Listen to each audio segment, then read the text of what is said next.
They are important too, but they are not as life-determining as the Korean university entrance exam.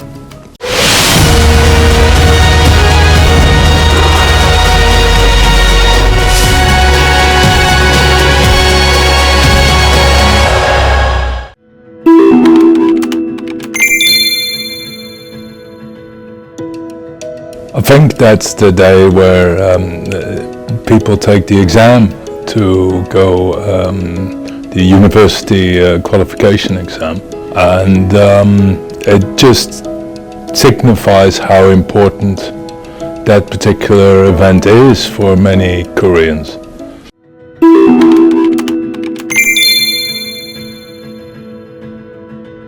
I am not aware of similar events in other countries.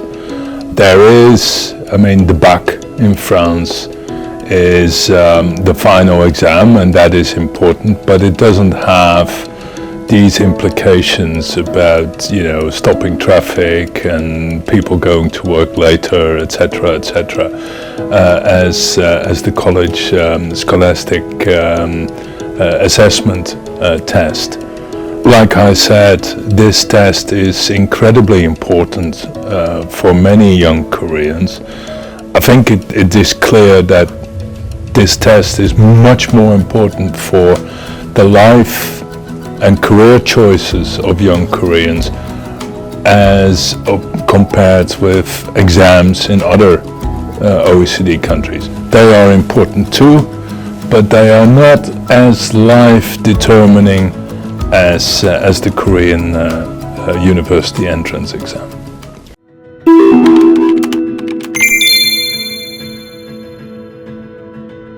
Well, to some extent that is a bit of speculation, but I think if you look at the way the university entrance exam is set up, working hard, learning hard throughout your school life is incredibly important, and this is a value that many Korean parents appreciate and that they want to instill on their children.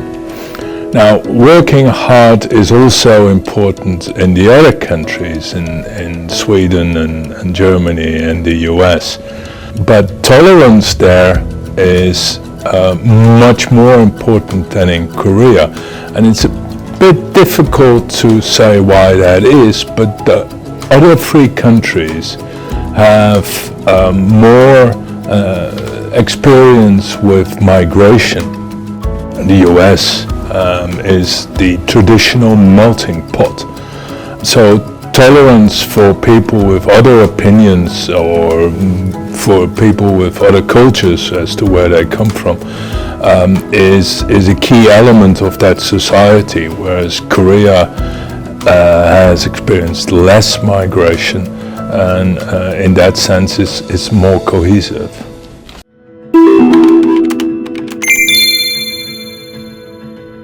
Well, you will have to ask Korean parents that. I'm not one of those, so I find it difficult to answer that question in a definitive manner.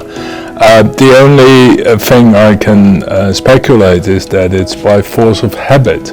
If you, for many years, as the mother or the father of a child, have been organizing the life of that child, making sure that he or she passes the various tests throughout the education life course, so to speak.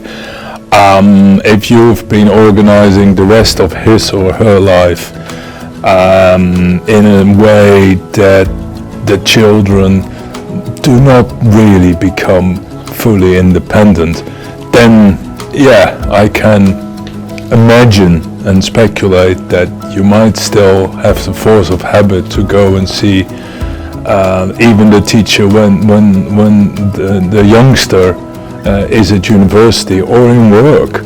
I would be, as a father myself, be hesitant to do so, but apparently this happens in Korea.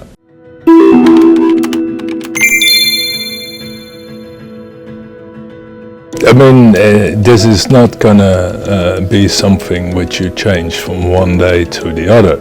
But what is very clear that Korean children are under a lot of pressure. They have a lot of stress taking all these exams during their education life course, culminating in the university entrance exam. There's a lot of pressure on them to work at school, at the Hakwon, at home. There is little time for just a chat with your parents, a chat with peers, sports.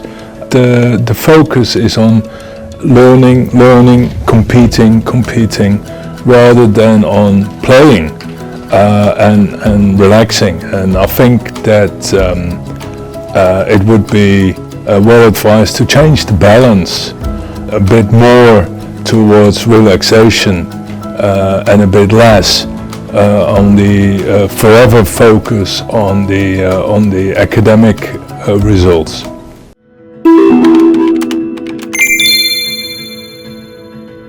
I wouldn't say that spending on public family benefits in Korea is extremely low, but it is below OECD average, and there is therefore appears to be scope to increase the budget towards family benefits. Korea has made a lot of ground in the area of early childhood education and care.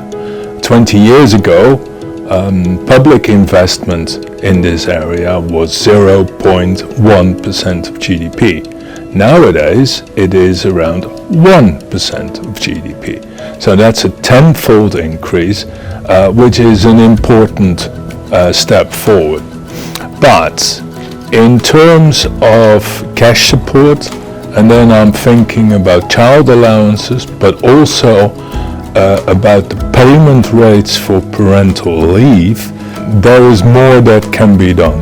Particularly the payment rates of parental leaves are not high, and if you want to incentivize, if you want to nudge mothers and fathers to take more parental leave, then increasing the payment rate would be a very useful tool.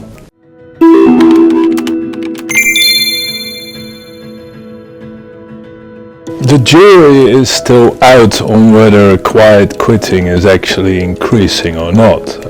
Some data seem to suggest it is. There are other data which say that it hasn't really changed that much over the last 10 years. So we have to be a bit careful here with the interpretation of the numbers. But in Korea, working hours are long.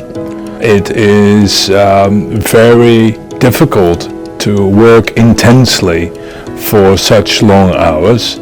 So I can imagine that people might observe some quiet quitting that is inherent to some extent to the system of long hours, because people simply cannot be productive for that long period of time.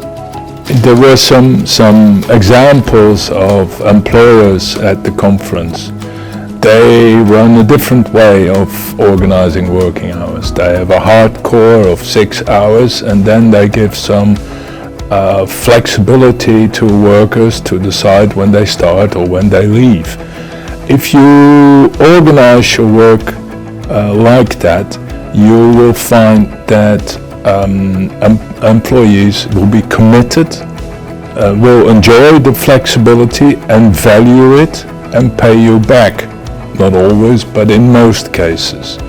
And that then is a very good way to address the quiet quitting phenomenon.